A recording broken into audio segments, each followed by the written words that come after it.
ನಾಗರಿಕರೇ, ಸ್ವಾಭಿಮಾನಿ ಕನ್ನಡಿಗರೇ, ಕನ್ನಡಿಗರ ಪಕ್ಷ ಕರ್ನಾಟಕ ರಾಷ್ಟ್ರ ಸಮಿತಿ ಪಕ್ಷ ಹಾಸನ ವಿಧಾನಸಭಾ ಕ್ಷೇತ್ರದಲ್ಲಿ ಸ್ಪರ್ಧೆ ಮಾಡ್ತಾ ಇದೆ.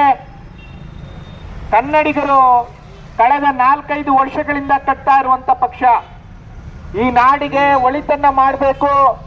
ಈ ನಾಡಿನ ಜನರು ಏನು ಬೆವರು ಸುರಿಸ್ತಾ ಇದ್ದಾರೆ, ಅವರಿಗೆ ಯಾವುದೇ ಸರ್ಕಾರಿ ಕಚೇರಿಯಲ್ಲಿ ಅವಮಾನ ಆಗಬಾರ್ದು. ಗೆದ್ದು ಬಂದಿರುವಂತ ಜನಪ್ರತಿನಿಧಿಗಳು ಅಂತ ಹೇಳ್ಕೊಳ್ಳುವಂತ ಭ್ರಷ್ಟರು, ನಾಲಾಯಕಗಳು ನಿರ್ಮಾಣ ಮಾಡಿರುವಂತ ಈಗ ನಮ್ಮ ಹಾಸನ ಲೋಕಸಭಾ ಕ್ಷೇತ್ರದ ಅಭ್ಯರ್ಥಿ ದೇವರಾಜ್ ಅವರಿಗೆ ಸೋಮ್ ಸುಂದರ್ ಅವರು, ರಾಜ್ಯ ಕಾರ್ಯದರ್ಶಿ ಅವರು ಮಾಲಾರ್ಪಣೆ ಮಾಡಬೇಕು ಅಂತ ಕೇಳ್ಕೊಳ್ತೀನಿ.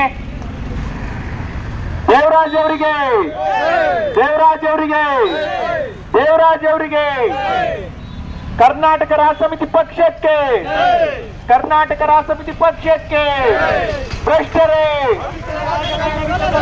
ನಾಡ ಪ್ರೇಮಿಗಳೇ, ಬಸವಣ್ಣನವರ ಕಲ್ಯಾಣ ಕರ್ನಾಟಕ, ಕುವೆಂಪು ಅವರ ಸರ್ವೋದಯ ಕರ್ನಾಟಕ, ಲಂಚ ಮುಕ್ತ ಕರ್ನಾಟಕ, ಭ್ರಷ್ಟಾಚಾರ ಮುಕ್ತ ಕರ್ನಾಟಕ, ಕರ್ನಾಟಕ ರಾಷ್ಟ್ರ ಸಮಿತಿ ಪಕ್ಷಕ್ಕೆ, ಹಾಸನ ವಿಧಾನಸಭಾ ಕ್ಷೇತ್ರದ ಸಾಮಾನ್ಯ ಅಭ್ಯರ್ಥಿ ದೇವರಾಜ್ ಅವರಿಗೆ, ಕೆಆರ್ಎಸ್ ಪಕ್ಷಕ್ಕೆ, ಯಾವ ಪಕ್ಷಕ್ಕೆ ನಿಮ್ಮ ಮತ,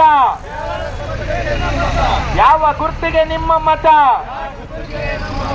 ಯಾವ ಗುರ್ತಿಗೆ ನಿಮ್ಮ ಮತ. ಕನ್ನಡಿಗರೇ, ಈ ನಾಡ